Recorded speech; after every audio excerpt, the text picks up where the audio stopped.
আসসালামু আলাইকুম এভরিওয়ান। ভার্সিটির সিনিয়র ম্যাম গল্পের ৮ নাম্বার পার্ট। গল্পটি শুরু করার আগে গাইস তোমাদেরকে কিছু কথা বলে নেই। তোমরা অনেকেই আছো আমার ভিডিও দেখো কিন্তু সাবস্ক্রাইব করো না। সাবস্ক্রাইব করতে তো ভাই টাকা পয়সা লাগে না, অবশ্যই আমাদের এই চ্যানেলটিকে সাবস্ক্রাইব করে দিও। তো চলো বেশি কথা না কইয়া গল্প শুরু করা যাক। সকালবেলায় ঘুম থেকে উঠে দেখি ছাদের এক কোনায় রিয়া ম্যাডাম দাঁড়িয়ে আছে। তাড়াতাড়ি বিছানা থেকে উঠে কোনো মতে চোখ মুছে একটু পানি দিয়ে দৌড়ে নিচে চলে গেলাম। কফি বানিয়ে আবার ছাদে গেলাম। রিয়া ম্যাডামের সামনে কফির মগটা রেখে আমি চুপচাপ এক কোনায় দাঁড়িয়ে আছি। রিয়া ম্যাডাম কফিতে চুমুক দিয়ে বলল, আজকের আবহাওয়াটা খুব ভালো। ভিতর থেকে কেমন যেন আলাদা একটা ফিলিংস কাজ করছে। আমি উনার কথা শুনে কোনো উত্তর দিলাম না বলে উনি আবার বলল, কি হলো, মুখে কোনো কথা নাই?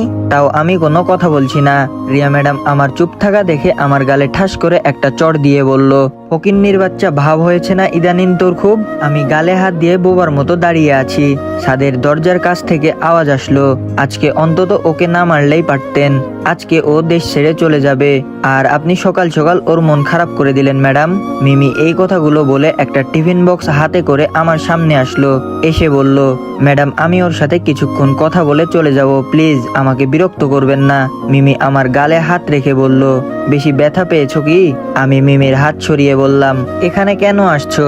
নাকি দেখতে এসেছো আমি কতটা কষ্টে আছি? মিমি বলল, নিচে বসেন একটু। মিমি আমাকে টেনে নিচে বসিয়ে সরাসরি বলল, ম্যাডাম তো আপনাকে ডিভোর্স দিয়ে দিবে, আপনি কি আবার আমাকে বিয়ে করবেন? আমি বললাম, একা একা অপমান করে আপত্তি মিটে না, এখন চাও সবাই মিলে আমাকে অপমান করতে, তাই তো? মিমি বলল, বিশ্বাস করেন আমি সত্যি কথা বলছি। আমি বললাম, তা এতদিন পর আমার কাছে কি চাই? মিমি বলল, রাসেলের সাথে আমার বিয়ে ঠিক হয়েছে। আমি বললাম, ভালো তো, বিয়ে করে নাও। মিমি বলল, আমাকে ছাড়া আপনি থাকতে পারবেন? আমি বললাম, সেটা আমি তোমাকে বলতে রাজি নই, আর আমার মতো খারাপ একটা ছেলের কাছে কি চাই তোমার? মিমি বলল, আমাকে ভালোবাসেন আপনি? আমি বললাম, জানি না। মিমি খপ করে আমার হাত ধরে বলল, আমার চোখের দিকে তাকিয়ে বলেন, আমাকে আপনি ভালোবাসেন? যদি একবার বলেন তাহলে আমি আবার আপনার কাছে ফিরে আসব। আমি বললাম, আগে এক সময় তোমার ওপর আমার মায়া ছিল, এখন তেমন নেই। এটা বলতে পারি এখন আমি আর তোমাকে ভালোবাসি না, আমি একা আছি, একাই বেস্ট। আমার এই কথাটা শুনেই মিমি কান্না করতে লাগলো। আমি আমার হাত ছড়িয়ে বললাম, যে জিনিসটা হবার নয় তা কখনো হবে না, ভালো কাউকে বিয়ে করে সুখে সংসার করো। মিমি বলল, আমার সাথে একটা রাত কাটাবেন? আমি বললাম, ছি ছি, এসব কি বলছো তুমি? মিমি বলল, রাত থাকতে হবে না, একটা ঘন্টা শুধু। আমি এবার রেগে বললাম, পাগল হয়েছো তুমি? এসব কি উল্টাপাল্টা কথা বলো? মিমি কান্না করতে করতে বলল, কি করব বলেন? যাকে পাওয়ার জন্য নিজের জীবন হাসি মুখে বিলিয়ে দিলাম, আর আজকে তার থেকে দূরে সরে যাচ্ছি। প্লিজ শুধু 1 ঘন্টার জন্য আপনি আমার হয়ে যান। মানুষ জিজ্ঞাসা করলে এতটুকুই বলতে পারবো যে আমি আমার ভালোবাসার মানুষটাকে 1 ঘন্টার জন্য কাছে পেয়েছিলাম। আমি বললাম, চলে যাও এখান থেকে। মিমি বলল, আমাকে এভাবে বিদায় করে দিবেন না। আমি বললাম, দেখো আমি এখন অন্য কারো সম্পদ, হতে পারে আমার বউ আমাকে স্বামীর মর্যাদা দেয় নাই, তো কি হয়েছে? তাই বলে কি আমি অন্য মেয়ের হাত ধরে বসে থাকবো? মিমি ওর চোখের পানি মুছে আমার দিকে তাকিয়ে বলল, জানেন কাউকে কখনো বেশি ভালোবাসতে নেই, আপনার কোনো দোষ নেই। সেদিন কেন আমি আপনাকে বিশ্বাস করি নাই? আমি এতটা বোকা কিভাবে হতে পারলাম? আমি বললাম, তোমার এসব ইমোশনাল কথা শুনতে আমার একটুও ভালো লাগছে না। মিমি বলল, যাকে ভালো লাগে না তার কথাগুলো কিভাবে ভালো লাগবে? আপনি দেশ ছেড়ে চলে যাওয়ার পর কয়েকটা লাইন খুব মনে পড়ছে আমার, শান্তিতে ঘুমাইও পাখি, আর হবে না দেখা, পথের কাটা তুলাইয়া নিলাম, রাস্তা তোমার ফাঁকা, যে যাই বলুক দেখিও তোমার দিন, লিখে রেখো আমার কথা, মনে পড়বেই তোমার একদিন। মিমি আমাকে জড়িয়ে ধরে কান্না করতে করতে এসব বলছে। আমি আর পারছি না নিজের চোখের পানি আটকে রাখতে। হাত দিয়ে আড়ালে চোখের পানি মুছে মিমিকে ছাড়িয়ে বললাম, আমার এখন কিছু শুনতে ভালো লাগছে না। মিমি বলল, আপনার জন্য নিজ হাতে খাবার রান্না করে নিয়ে আসছি, জানি না আর দেখা হবে কিনা। আমি বললাম, এখন আমার খাওয়ার মুড নেই। মিমি অসহায়দের মতো আমার মুখের দিকে তাকিয়ে আছে, না খেলে ও খুব কষ্ট পাবে। আমি পা ভাঁজ করে নিচে বসলাম। মিমি খাবার বেড়ে নিজ হাতে আমাকে খাওয়াতে লাগলো। অল্প একটু খেয়ে বললাম, হঠাৎ আমার ওপর এত দরদ? তুমি না বললে আমি মেয়েদের রুমে নিয়ে যাই, আরো কত কি? মিমি মাথা নিচু করে বলল, সবকিছু রাসেলের কথা শুনে বিশ্বাস করেছিলাম, কিন্তু খোঁজখবর নিয়ে দেখি সবকিছু মিথ্যা ছিল। যখন সময় ছিল তখন আমি আপনাকে বিশ্বাস করি নাই, আর এখন আমি মিমির মাথায় হাত দিয়ে বললাম, ম্যাডাম ডিভোর্স দেওয়ার পর নিঃসঙ্গ একা জীবন পরিচালনা করব, কাউকে দরকার নেই আমার, তুমি ভালো কোনো ছেলে দেখে বিয়ে করে নাও। মিমি বলল, আমি শুধু আপনাকে ভালোবাসি, প্লিজ আমাকে ফিরিয়ে দিবেন না। আমি বললাম, যেটা কখনো হবার সম্ভব নয় তা হবে না। মিমি সাথে সাথে আমার পায়ের ওপর পড়ে বলল, প্লিজ আপনার কাছে আমি একটু। মিমিকে টেনে তুলে আর কিছু বলতে না দিয়ে জড়িয়ে ধরে বললাম, ভালোবাসি তোমাকে ঠিক আছে, কিন্তু এটা এখন কালো ছায়ার আড়ালে ঢেকে অন্ধকার হয়ে গেছে। মিমি শুধু কান্না করছে, কিছু বলছে না। ধীরে ধীরে ওকে ছাড়িয়ে বললাম, যাও এখান থেকে, আর হয়তো কখনো আমাদের দেখা হবে না।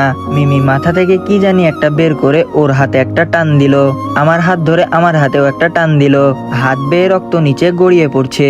এটা দেখে আমি মিমিকে যেই কিছু বলবো তখন মিমি ওর রক্তমাখা হাত আর আমার রক্তমাখা হাতের সাথে মিশিয়ে বলল, আপনার হাতের রক্তের রং লাল, আমারও তো লাল, এখানে তো কোথাও লেখা নেই আমি আপনাকে পাবো না, তাহলে আপনি কেন নিজের শরীরের সাথে বেইমানি করছেন?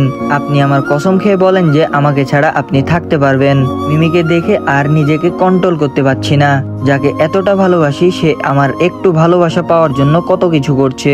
আমার মতো ছেলের সাথে ওর লাইফটা জড়াতে চাইছি না। আমার এই এক জীবনে কি বা আছে? না আছে আমার বাবা মা, না আছে পরিবার। টাকা না থাকলে ভালোবাসা নাকি জানালা দিয়ে পালায়। মিমিকে এখান থেকে বিদায় করার জন্য বললাম, যদি তুমি এখন এখান থেকে না যাও তাহলে আমি এই ছাদ থেকে লাফ দিয়ে নিজে নিজে আত্মহত্যা করব। অন্তত আজকের দিনটা আমাকে একা থাকতে দাও। মিমি নিজের গালে নিজে চড় দিচ্ছে আর বলছে, এতটা বোকা কেন মিমি তুই? যার জন্য এত কিছু করলি আজকে সে চোখের সামনে পর হয়ে গেল। তোর এই কপালে সুখ লিখা নেই রে মিমি। আমি মিমির হাত ধরে বললাম, দেখো। মিমি আমার রক্তমাখা হাতটা দেখে ওর শরীর থেকে ওড়না ছিঁড়ে আমার হাত বেঁধে দিয়ে বলল, কখনো কাউকে একটু মন থেকে ভালোবেসে দেখিয়েন, তার জন্য একবার কেন 1000বার মরলেও কোনো আফসোস থাকবে না। তবে আমি শুধু একাই আপনাকে ভালোবেসে গেলাম, এক সময় ভালোবাসা কি এটা জানতাম না, আর এখন আপনাকে ভালোবেসে সবকিছু হারিয়ে আমি হতভাগা হয়ে গেছি। আমি কোনো কথা বলছি না দেখে মিমি বলল, আচ্ছা ঠিক আছে, চিন্তা করবেন না, আমি চলে যাব। মিমি টিফিন বক্স হাতের দরজার কাছে দাঁড়িয়ে বলল, মানুষ কখন অসহায় হয় জানেন? যখন সে দেখে তার কাছের মানুষ ধীরে ধীরে দূরে সরে যাচ্ছে। অনেক ছেলের প্রপোজ পেয়েছিলাম, ওদের থেকে যদি একটা রেখে দিতাম তাহলে আজকে আর আপনার জন্য আমাকে কান্না করতে হতো না। বাংলা একটা প্রবাদ বাক্য আছে জানেন তো, কাউকে কাঁদিয়ে কেউ সুখে থাকতে পারে না। তবে আমি আপনাকে অভিশাপ দিব না, শুধু বলবো বিদেশের মাটিতে ভালো থাকবেন, এইটুকুই দোয়া করি। মিমি টিফিন বক্স নিচে রেখে আমার কাছে হেঁটে এসে বলল, কোনোভাবে কি আমাকে রাখা যায় না? আপনি আরেকটা বিয়ে করে নিন, আমি সতীনের সংসার করতে পর্যন্ত রাজি আছি।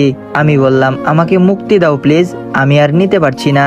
মিমি আমার এই কথা শুনে 1 সেকেন্ডও আর দাঁড়াই নাই, কান্না করতে করতে দৌড়ে চলে গেল। মিমি যেতেই আমি নিচে বসে কান্না করতে লাগলাম। যাকে এতটা আমি ভালোবাসি তাকেই ফিরিয়ে দিলাম। খুব করে ওকে আটকাতে চেয়েছিলাম, কিন্তু আমার সাথে থাকলে ওর জীবন নষ্ট হয়ে যাবে। আমার মতো এতিম একটা ছেলের সাথে কেই বা সংসার করবে? হঠাৎ আমার মাথার পাশে কাউকে দাঁড়িয়ে থাকতে দেখলাম। উপরে তাকিয়ে দেখি রিয়া ম্যাডাম। ও, উনি তো এতক্ষণ এখানে দাঁড়িয়ে সবকিছু শুনছিলেন। আমি চোখের পানি মুছে দাঁড়িয়ে বললাম, আর কিছু লাগবে কি আপনার? ম্যাডাম বলল, তুমি আজকে দেশ ছাড়বে, বলবে না আমাকে? আমার সাথে কথা বলো না ঠিক আছে, কিন্তু এইটুকু তো বলতে পারতে নাকি? আমি বললাম, বাদ দেন এগুলো, আমার নিজস্ব বিষয়। রিয়া ম্যাডাম বলল, আচ্ছা আজকে এই একদিনের জন্য আমি তোমাকে একটা সারপ্রাইজ দিব, ম্যাডাম হিসেবে না, আমার ওপর তোমার যেই অধিকার আছে সেটুকু, তবে শুধু আজকে এই দিনটা, এরপর তোমার সাথে আমার সব সম্পর্ক নষ্ট হয়ে যাবে। আমি বললাম, দরকার নাই ম্যাডাম, আমার কিছু লাগবে না। রিয়া ম্যাডাম হাসি দিয়ে বলল, একদিনের জন্য শুধু আমি তোমার বউ হব, হাত পর্যন্ত ধরতে পারবে, বেশি কিছু না। আমি বললাম, আলগা মায়া বাড়িয়ে লাভ আছে ম্যাডাম, যেটা কখনো হবার নয় তা হবে না। ম্যাডাম বলল, কান্না করছো মনে হচ্ছে? আমি বললাম, কান্না করতে চাই না ম্যাডাম, ওকে ফিরিয়ে দিয়েছি শুধু যাতে ও ভালো থাকে, আমার এই জীবনের কোনো মানে নাই। ম্যাডাম বলল, তোমার ব্যক্তিগত বিষয়ে আমি কিছু বলতে চাই না, এখন যাও রেডি হয়ে নাও, আমি লাল শাড়ি পরে আসছি। আমি আর কিছু বললাম না, চুপচাপ দাঁড়িয়ে আছি। তবে আমার মনে হচ্ছে ওনার কথা শোনা উচিত, আজকে রাতে তো চলেই যাব, যাই ওনার সাথে সময়টা একটু এনজয় করি, মনের কষ্টগুলো দূর করি। আমি আমার রুমে গিয়ে দেখি বিছানায় একটা পাঞ্জাবি রাখা আছে, হয়তো রিয়া ম্যাডাম রেখে গেছে। পাঞ্জাবি পরে রেডি হয়ে নিচে গিয়ে দেখি রিয়া ম্যাডাম কালো বোরখা আর মুখে নিকাব পড়েছে। আমাকে দেখে বলল, আসছো তুমি, ভাবছিলাম শাড়ি পরে বের হব, কিন্তু তোমার সাথে বাইরের কেউ দেখলে। আমি বললাম, থাক ম্যাডাম, আর বলতে হবে না, সবকিছু আমি বুঝেছি। রিয়ার বোন বলল, আপু তাহলে তুই কি অবশেষে এই পিচ্চি ছেলেটাকে মেনে নিলি? রিয়া ওর বোনকে ধমক দিয়ে বলল, চুপ কর তুই, ফালতু কথা বলবি না। বাসা থেকে বের হতে রিয়া এগিয়ে এসে আমার ডান হাত জড়িয়ে ধরে বলল, এখন মনের আশা পূরণ হয়েছে তো আপনার? রিয়া ম্যাডামের হাতের ছোঁয়ায় যেন আমি পাগল হয়ে গেলাম। হঠাৎ করে ওনার হাতের ছোঁয়ায় শরীরের আলাদা একটা ফিলিংস কাজ করছে। মনে মনে বললাম, যদি বাস্তব জীবনে আপনি আমার বউ হয়ে যেতেন তাহলে কতই না ভালো হতো। রিয়া ম্যাডাম একটা রিক্সা ডেকে বলল, যেখানে আমরা ফুচকা খেতে যেতাম, চলো আজকে বরং সেখানেই যাই। রিয়া ম্যাডাম শাড়ির কারণে রিক্সায় উঠতে পারছে না। আমি আবার মনে মনে চিন্তা করলাম, উনি একদিনের জন্য আমার বউ, তাহলে আমি কেন হাত গুটিয়ে বসে আছি? আমি উনাকে টান দিয়ে কোলে তুলে রিক্সার ওপরে বসালাম। রিয়া ম্যাডাম অবাক হয়ে আমার দিকে তাকিয়ে আছে, কিছু বলছে না। আমি উনার পাশে বসে বললাম, যাও মামা। আমি রিয়া ম্যাডামের এক হাত ধরে বললাম, হাত ধরার অনুমতি আছে, তাহলে আমি বসে আছি কেন? ম্যাডাম বলল, বেশি হয়ে যাচ্ছে না? আমি বললাম, কি বেশি হয়ে যাচ্ছে, আপনি তো অনুমতি দিয়েছেন। তবে ম্যাডাম একটা কথা বলি, আপনি চাইলেও যে কারো সাথে নিজেকে কখনো মানিয়ে নিতে পারবেন না, এতদিন আমি আপনার বাসায় থেকে যেটুকু বুঝলাম। ম্যাডাম বলল, বাদ দাও এসব কথা, পিক তুলবে না? আমি বললাম, পিক তুলেই বা কি করবো বলেন, আপনার তো মুখ ঢাকা। ম্যাডাম বলল, আমি তোমার বউ, তুমি চাইলে জোর করে। আমি বললাম, ম্যাডাম খারাপ হতে পারি, তবে নষ্টা না। ভুলবশত একটা ঘটনা ঘটে গেছে, আর এই ফায়দা নিব আমি? সুযোগ যদি নিতাম তাহলে নিজের ভুলগুলো সংশোধন করার জন্য আপনার বাসায় এসব কাজ করতাম না। আমার কথা শুনে রিয়া ম্যাডাম কোনো উত্তর দেয় নাই। ফুচকার দোকানের সামনে গিয়ে দেখি রাসেল আগে থেকেই ওর বন্ধুদের নিয়ে আড্ডা দিচ্ছে। আজকে আমি দেশ ছেড়ে চলে যাব, এজন্য আমি কারো সাথে কোনো ঝামেলা করতে চাই না। আস্তে করে বললাম, ম্যাডাম আমি এখানে কোনো ঝামেলায় জড়াতে চাইছি না, অন্তত আজকের এই দিনটা। রিয়া ম্যাডাম সাথে সাথে আমার হাত ধরে বলল, বলছিলাম কি, আজকের এই দিনে আমি তোমার বউ। বউ যেহেতু হয়েছি, এজন্য আমি আমার কর্তব্য পালন করব, চিন্তা করো না। রাসেল তো আমাকে আগেই দেখে চিনে ফেললো। রাসেল যেই কিছু বলতে যাবে তার আগে রিয়া ম্যাডাম বলল, এক প্রকার জোর করে আমাদের বিয়ে করিয়ে দিয়েছো। ওর যা কিছু নিজের বলতে ছিল সব হারিয়ে গেছে, মিমিকে তো এখন নিজের করে পাবে। আমি তোমার কাছে রিকোয়েস্ট করে বলছি, প্লিজ। রাসেল বলল, আপনার কথা রাখবো না এটা হতে পারে না, জানেন তো আপনাকে আমি কতটা সম্মান করি, যতই হোক আমাদের কলেজের প্রিন্সিপাল ম্যাম। তবে ম্যাডাম একটা কথা শুনে রাখেন, এক সময় আমার নিরাপত্তা দিবেন আপনি। রিয়া ম্যাডাম বলল, ফালতু না বকে এখান থেকে যাও, যাতে আমরা শান্তিতে বসতে পারি। রাসেল হাসি দিয়ে বলল, আরে ম্যাডাম চিন্তা করার দরকার নেই, চলে যাচ্ছি। আর আপনার হাজবেন্ডকে বলবেন মানুষ চিনে যেন লাগতে আসে। আমি এটা বুঝলাম না, ওর মতো একটা পিচ্চি ছেলেকে আপনি কিভাবে মেনে নিলেন? ম্যাডাম বলল, রাসেল তোমাকে আমি যেতে বলছি। রাসেল আর কোনো কিছু না বলে চলে গেল। রিয়া ম্যাডাম একটা চেয়ার টেনে আমার সামনে দিয়ে বলল, বসো এখানে। আমি বললাম, ম্যাডাম চলেন বাসায় যাই। কি হবে এখানে থেকে? ম্যাডাম বলল, তুমি কি আসলে আনরোমান্টিক? আমি বললাম, একদিনের জন্য আপনার সাথে রোমান্স করে আমার কি লাভ? উল্টো মায়া জন্ম নিবে আমার, কষ্ট পাবো আমি। রিয়া ম্যাডাম এক প্লেট ফুচকা আমার হাতে দিয়ে আমার পাশে বসলো। পাশে বসে বলল, আমি যদি সত্যি সত্যি তোমার বউ হতাম তাহলে মেনে নিতে? আমি বললাম, না, কখনোও না। ম্যাডাম বলল, কি বললা? আমি বললাম, যা বললাম সত্যি। যাকে ভালোবাসি তাকে ফিরিয়ে দিয়েছি যাতে ও সুখে থাকে। আর জেনে শুনে আমার সাথে কে বা সংসার করবে? না আছে আমার পরিবার, না আছে ঘর বাড়ি, আমার বাবা মা পর্যন্ত আমাকে ভালোবাসতো না। ম্যাডাম বলল, কি বলো এসব? প্রতিটা বাবা মা তার সন্তানকে ভালোবাসে। আমি বললাম, আমি নিজেও জানি। ওনারা জানতো যে আমাকে সম্পত্তি দিলে আমি বসে বসে খাবো আর বিক্রি করে দিব, এজন্য আপুকে বাসাটা দিয়ে দিয়েছে। তবে বাবা মা থাকলে আজকে বলতে পারতাম যে এই ছেলে মানুষের বাসায় চাকরের কাজ করতে পারে, সে কি কাজ করতে পারবে না। ম্যাডাম বলল, তুমি কি এখানে আসছো কান্না করতে? আমি চোখের পানি মুছে বললাম, সরি। ম্যাডাম বলল, আমরা তো তোমাকে দিয়ে কখনো কিছু করাই নাই, শুধু মাঝে মধ্যে আমাকে কফি বানিয়ে দিয়েছো, অন্য কিছু কি? আমি বললাম, থাক ম্যাডাম, বাদ দেন। তারপর বলেন আপনার কি অবস্থা? ম্যাডাম বলল, এই তো মোটামুটি চলে। আমি বললাম, আপনার নতুন বয়ফ্রেন্ড? ম্যাডাম বলল, তুমি জানো কিভাবে? আমি বললাম, জানি অল্প স্বল্প। ম্যাডাম বলল, এই বিষয়ে আমি কিছু বলতে ইচ্ছুক নয়, কারণ এটা আমার পার্সোনাল। আমি বললাম, ঠিক আছে, বলতে হবে না ম্যাডাম। ম্যাডাম একটা কথা বলবো? ম্যাডাম বলল, ম্যাডাম বলতে হবে না, আপু বলো। আমি বললাম, বউকে যদি আপু বলি তাহলে মানুষ কি মনে করবে? বলবে ভাই বোন হয়ে রাস্তায় নোংরামি করছে, পরে গণধোলাই খাবো। রিয়া ম্যাডাম আমার বাম হাত চেপে ধরে বলল, আচ্ছা ঠিক আছে, যা ইচ্ছা বলো, আপনি কিছু বলবেন না তো আবার? রিয়া ম্যাডাম বলল, না। আমি বললাম, সত্যি বলবেন না তো? রিয়া ম্যাডাম বলল, আরে না। আমি বললাম, আচ্ছা জানু। রিয়া ম্যাডাম আমার হাত ছেড়ে দিয়ে বলল, আজ পর্যন্ত কেউ আমার নাম ধরে ডাকতে পারে নাই। আমি কসম খেয়ে বলতে পারি, আজ পর্যন্ত আমি কারো হাত পর্যন্ত ধরি নাই। যেখানে তোমাকে সুযোগ দিচ্ছি হয়তো তুমি চলে যাবে এজন্য, আর এভাবে আমাদের দেখা বা কথা হবে না। আমি বললাম, আপনি মিথ্যা খুব বানিয়ে বলতে পারেন। সেদিন তো কলেজে আমাদের সামনে একটা ছেলেকে জড়িয়ে ধরলেন। রিয়া ম্যাডাম এই বিষয়টাকে এড়িয়ে গিয়ে বলল, ফুচকা কেমন হয়েছে? আমি বললাম, ভালো। রিয়া ম্যাডাম বলল, কি যেন বলতে চেয়েছিলে তুমি, বলো। আমি বললাম, না থাক, বলবো না। ম্যাডাম বলল, আরে বলো, আমি শুনছি।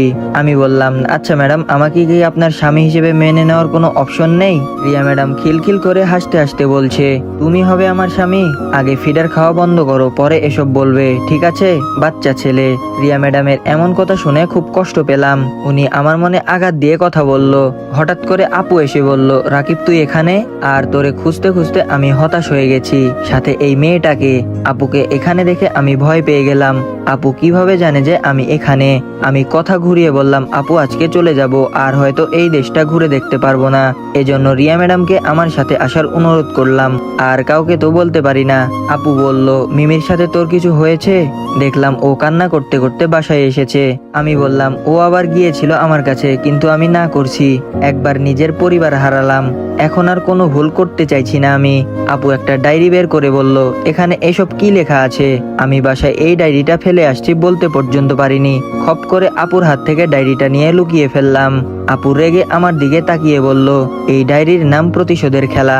আমার বাবা মাকে কারা কারা মেরেছে, তোর সাথে ঝগড়া কারা কারা করেছে, সবার নাম লেখা আছে। তুই কি করতে চাস বলতো? তুই কি ভালো হবি না? আমি বললাম, আপু এটা আগে লিখেছিলাম, এখন তো আমি রিয়া ম্যাডামের বাসায় থাকি। কখনো কি আমাকে ঝগড়া করতে দেখলি? বলছি না আমি পুরোপুরি ভালো হয়ে যাব। আপু বলল, সবকিছু বুঝলাম। রিয়া চলো আমাদের বাসায় আজকে। তোমার ছাত্রকে বিদায় করে রাতে বাসায় ফিরবে। রিয়া ম্যাডাম বলল, যাওয়া যায়, কিন্তু যার জন্য যাব সে তো কিছুই বলছে না। আমি সুযোগ পেয়ে বললাম, বলার আর কি আছে, একদিনের জন্য বউ হয়েছেন, এইটুকু করতে পারবেন না? আপু অবাক হয়ে বলল, কি একদিনের জন্য? রিয়া আপুকে আর কিছু বলতে না দিয়ে বলল, আরে চলেন, পরে আপনাকে সবকিছু আমি বুঝিয়ে বলবো নে। আপুর সাথে বাসায় চলে গেলাম। আমাদের সাথে রিয়া ম্যাডামও এসেছেন। বাসায় গিয়ে শুনি মিমি নাকি এখনো কিছু খায় নাই। সকাল থেকেই সেই রুমের দরজা লাগিয়ে বসে আছে। আপু আমাকে বলল, যা তো দেখে আয়। রিয়া ম্যাডাম সাথে সাথে আমার হাত ধরে বলল, সাবধান, অচেনা কোনো মেয়ের কাছে যাবে না। মনে আছে তো আমি একদিনের জন্য তোমার বউ, সো আমি যা বলবো তাই করবে। আমি হাসি দিয়ে বললাম, এখানে কিছু করার নেই আমার আপু, আমার বউ যেহেতু বলেছে। আপু রাগ দেখিয়ে বলল, তোদের দুইজনের মাথায় ভূত চেপেছে বুঝছি, সেই কখন থেকে একদিন একদিন করছিস। 1000 বছর যদি কাউকে ভালোবেসে সেই দিনগুলো মনে থাকে না, অথচ আমরা একদিন যদি স্পেল কিছু করি সেটা 1000 বছর মনে থাকে। সারা বছরের সুখ চিরস্থায়ী থাকে না, কিন্তু একদিনের সুখ মাঝে মাঝে মনের ভিতরে চিরস্থায়ী হয়ে থাকে। শুন ভাই, আমার আবেগ দিয়ে দুনিয়া চলে না, এখনো তো পিচ্ছি, এত বুঝো হয় নাই, আগে বড় হ। আচ্ছা থাক তোরা, আমি দেখি মিমির কোনো একটা ব্যবস্থা করতে পারি কিনা। আবার তোর দুলাভাই বাসায় নেই। আপু হেঁটে হেঁটে রুমে চলে গেল। আপুর প্রতিটা কথা আমার কানে বাজতে লাগলো। আপু তো কিছু ভুল বলে নাই। রিয়া ম্যাডামের সাথে আমার এতটা মিশা উচিত হয় নাই। উনি তো আমার সাথে ঘুরে মজা নিবে, কিন্তু কোনো এক কারণে আমার মনে মায়া জন্ম নিলে তখন আমার কি হবে? রিয়া ম্যাডাম আমার হাত টেনে ধরে বলল, আরে তোমার আপু কি না কি বলছে তাই নিয়ে এত পড়ে আছো, চলো আমরা দুইজন মিলে আজকের নুডলস রান্না করি। আমি বললাম, কথাটা মন্দ বলেন নাই ম্যাডাম, আপনি নুডলস রান্না করতে পারেন তো? রিয়া ম্যাডাম বলল, এই জিনিসটা খুব পারি। কিচেন রুমে যেতেই রিয়া ম্যাডাম সবকিছু গুছগাছ করে রান্না করতে লাগলো। আমি টুকটাক সাহায্য করছি। হঠাৎ করে রিয়া ম্যাডাম বলল, আচ্ছা এখন আমার জায়গা যদি তোমার বউ হতো তাহলে? আমি বললাম, আপনি বুঝি আমার অন্য কেউ? আপনিও তো আমার বউ, পার্থক্য শুধু এই জায়গায় যে আপনি আমাকে মেনে নেন নাই, আর জোর করে কিছু হয় না। তবে হ্যাঁ, আজকে আমার বউ থাকলে তাকে আমি পিছন থেকে জড়িয়ে ধরতাম, পরে যদি তার চুল খোলা থাকতো তাহলে তার খোলা চুলগুলো সুন্দর করে ঘাড়ে বেঁধে একটা চুমু দিতাম, আর তাকে পিছনে জড়িয়ে ধরে রান্নার কাজে সাহায্য করতাম। ম্যাডাম বলল, বাহ বাহ, আমার ছাত্র তো দেখি খুব রোমান্টিক। আমি বললাম, এটা শুধু আমার বউয়ের জন্য। আর সবার কাছে আমি আনরোমান্টিক। ম্যাডাম বলল, আও। রিয়া ম্যাডামের এমন শব্দ শুনে তাকিয়ে দেখি উনি একটু হাত কেটে ফেলেছে। আমি তাড়াতাড়ি ওনার হাতের কাটা অংশটুকু মুখে ঢুকিয়ে দিলাম। রিয়া ম্যাডাম জোর করে মুখ থেকে হাত বের করে বলল, ছি, এসব কেউ খায়? আমি বললাম, ম্যাডাম ছোটবেলায় দেখতাম কেউ হাত কাটলে এমন করতো, আর এতে নাকি রক্ত বন্ধ হয়ে যায়। আমি তো সেটাই করতে চেষ্টা করছিলাম। রিয়া ম্যাডাম হাত দেখে বলল, ও তাই তো দেখি, হাতের রক্ত বন্ধ হয়ে গেছে। আমি বললাম, এজন্য তো এমন করছিলাম। ম্যাডাম বলল, তুমি ছেলেটা পিচ্চি হলেও তোমার মাঝে একটা মায়া মায়া ভাব আছে, খুব যত্ন করতে পারো তুমি। তোমার বউ যে হবে আমি মনে করি তার কপাল খুব ভালো হবে। এমন যত্নবান স্বামী পাওয়া ভাগ্যের বিষয়। আমি বললাম, ভাগ্যের বিষয় হলে আপনি ঠিকই আমাকে মেনে নিতেন। থাক, এসব কথা ছাড়েন, আমি একটু ফ্রেশ হয়ে আসি। আরেকটা কথা ম্যাডাম। ম্যাডাম বলল, বলো। আমি বললাম, মিমির সামনে একটু নাটক করবেন যাতে ও আমাকে ভুলে যেতে পারে। আমি আর কিছু না বলে বের হয়ে আমার রুমে চলে গেলাম। ফ্রেশ হয়ে রুম থেকে বের হলাম। বাইরে গিয়ে দেখলাম টেবিলে বসে সবাই খাবার খাচ্ছে। আমাকে দেখে রিয়া ম্যাডাম দাঁড়িয়ে বলল, আপনি এসে আমার পাশে বসেন। আমি একটা চেয়ার টেনে রিয়া ম্যাডামের পাশে বসলাম। আমার সামনে মিমি বসে আছে, আমি খাবার খাচ্ছি। এর মাঝে রিয়া বলল, শুনেন না, আমাকে একটু যত্ন করে খাইয়ে দিবেন, আপনার হাত থেকে খাবার খাওয়ার খুব ইচ্ছে। রিয়ার এমন কথা শুনে মিমি এক নজরে আমার দিকে তাকিয়ে আছে। মিমি যাতে আমাকে ভুল বোঝে, আমার এখন তাই করতে হবে। এজন্য আমি রিয়ার কথা মতো খাবার তুলে ওকে খাওয়াতে লাগলাম। মিমি খাবার দূরে ফেলে দিয়ে রাগ দেখিয়ে রুমে চলে গেল। আপু শুধু বলল, এটা কি ঠিক করলি? মেয়েটা সেই সকাল থেকে কিছু খায় নাই। আমি খাবারের মাঝে পানি ঢেলে দিয়ে বললাম, কপাল খারাপ তো আমার, এই জীবন থেকে ধীরে ধীরে সবকিছু হারিয়ে যাচ্ছে, বাঁচতে আর ইচ্ছা করে না, মন চায় কোনো ট্রেনের নিচে চাপা পড়ে মরে যাই। আপু বলল, ফালতু কথা রাখ ভাই, আবার যা মিমিকে ডেকে নিয়ে আয়। আমি বললাম, ওর যখন পেটে টান আসবে তখন খাবে নে। আপু বলল, আসলে কি তুই মিমিকে বিয়ে করতে চাইছিলি? আমার তো মনে হয় না, নইলে ওর সাথে এমন নাটক করার কি দরকার ছিল তোর? আমি বললাম, কথায় আছে মায়ের থেকে নাকি মাসির দরদ বেশি, তোর সাথে বেশি কথা বলে ঝগড়া করতে চাইছি না, শুধু রাতে আমাকে এগিয়ে দিয়ে আসবি, তাতেই হবে। এখন আমি রুমে গিয়ে একটু ঘুমাবো, থাক তোরা। আমি টেবিল থেকে উঠে রুমে চলে গেলাম, বিছানায় শুয়ে দিলাম এক ঘুম। ঘুম ভাঙতেই তো এভরিওয়ান, পরবর্তী পার্টের জন্য অপেক্ষা করো। আর আমাদের এই চ্যানেলে যারা নতুন দর্শক তারা আমাদের এই চ্যানেলটিকে সাবস্ক্রাইব করে দিও। আজকের ভিডিওটা এখানেই শেষ করছি। আল্লাহ হাফেজ।